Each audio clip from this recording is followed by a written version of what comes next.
जय भीम। मैं हरिकेश्वर राम सशक्त भारत चैनल से। साथियों, सबको मालूम है कि काका कालेलकर आयोग की रिपोर्ट के बाद जो जो जातियां छूट गई थी, अस्पृश्य होते हुए भी उनके SC/ST की लिस्ट में शामिल नहीं किया जा सका था, और उनके रिकमेंडेशन के बाद लास्टली 1976 प्रेसिडेंशियल ऑर्डर 1976 के द्वारा लगभग सभी जातियों को, सभी अस्पृश्य जातियों को अनुसूचित जाति की सूची में शामिल कर उक्त सूची को अंतिम रूप दिया जा चुका है। ये सबको मालूम है, कोर्ट को भी मालूम है कि अब कहीं कोई गुंजाइश उसमें SC/ST को शामिल करने की नहीं। फिर दूसरा कर रहा है सो कर रहा है, इस लिस्ट के साथ डिस्टर्ब करने का कोशिश लगातार हो रही है, स्टेट गवर्नमेंट कर रही है। लेकिन सबसे ताजुब की बात है कि चिराग पासवान जैसे होनहार नेता इस चीज की वकालत कर रहे हैं, जिसके चलते उनके खिलाफ काफी आक्रोश है।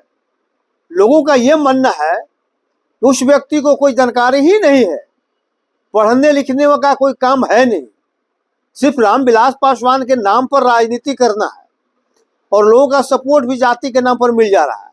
इसका मतलब नहीं है कि जाति के नाम पर आप जाति के लोगों के लिए कब्र खोद दें और पूरा अनुसूचित जाति को बंगाल की खाड़ी में फेंक दें।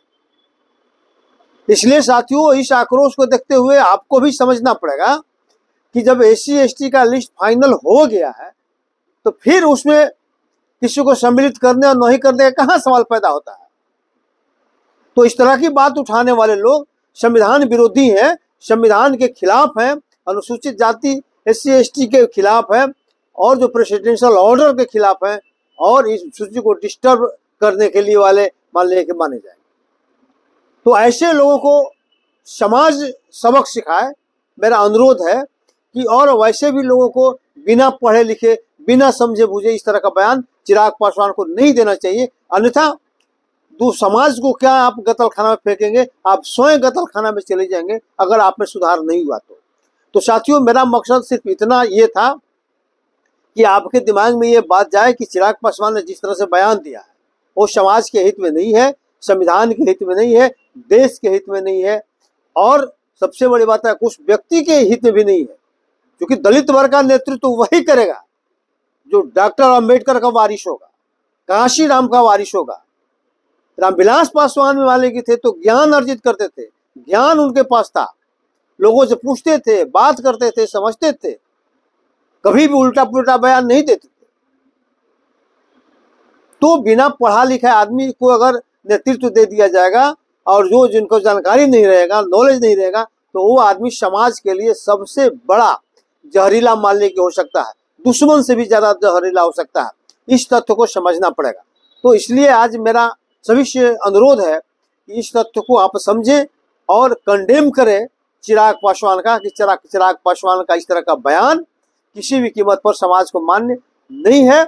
और ऐसे लोगों के खिलाफ अगर नहीं सुधार हुआ तो अगला इलेक्शन में हम लोग उनके खिलाफ कैंपेन चलाएंगे।